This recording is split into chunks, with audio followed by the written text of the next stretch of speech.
You are trying to make her taller. Not too tall, just tall enough to wipe her own butt. Are you high? Higher than you. If my daughter doesn't want to choose the easy path, I won't force her to. Then you're a lousy mom.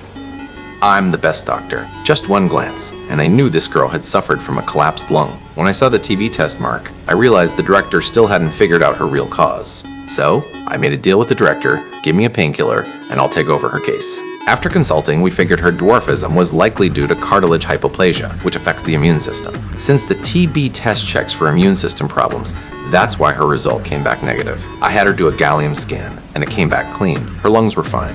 But there was something strange. The scan showed her liver was way darker than the other organs. I suspected her liver might be failing, so I quickly ordered an ultrasound. That's when the director cut me off, telling me to stop using the painkillers or she'd kick me out of the case. But I wasn't backing down. So she immediately set up a lung MRI, convinced the girl had lung cancer. Well, I was sure she'd eventually come back to me to treat the girl. Sure enough, the MRI came back clear. Even worse, the girl started coughing up large amounts of blood. After testing, it was confirmed the girl had liver failure. Still, the director refused to let me take over. She was convinced they could fix the girl, even though they couldn't figure out what was wrong with her. Then Dr. Foreman came to me quietly. He figured I knew what was going on, so I told him about the abnormal gallium scan. It showed a systemic problem, and I guessed her next organ to fail might be the pancreas. But after testing, the pancreas came back normal. The director thought I was just making wild guesses. She thought it might be cirrhosis, so they decided to do a liver biopsy. But during the biopsy, the girl suddenly passed out, and when they checked her breath, it smelled like fruit, which is a classic sign of diabetic ketoacidosis. It meant her pancreas was the issue after all. Even so, after discussing it, they still couldn't pinpoint her condition.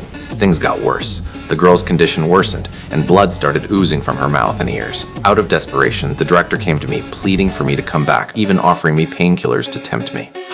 Does she think I'm a child? I ignored her and started talking to the little girl about dog and bear legs, but suddenly, an idea struck me. I immediately ordered an X-ray of her legs. There was nothing unusual in the X-ray, which, ironically, was the problem. Because this girl was a dwarf, how could her leg bones be the same as a normal person's? If she wasn't a dwarf, then her pituitary gland must have a problem. Sure enough, we found a granuloma pressing on her pituitary gland, causing insufficient growth hormone production. So, she wasn't a dwarf after all. With surgery and growth hormone treatment, she could be restored to normal. But she refused all treatment, insisting on staying a dwarf. I saw through her thoughts, and even though I called her a monster, she remained unmoved. Her mother scolded me for forcing her to do something she didn't want, but I knew it was all the mother's influence on the girl. She just couldn't admit she's the monster others see her as.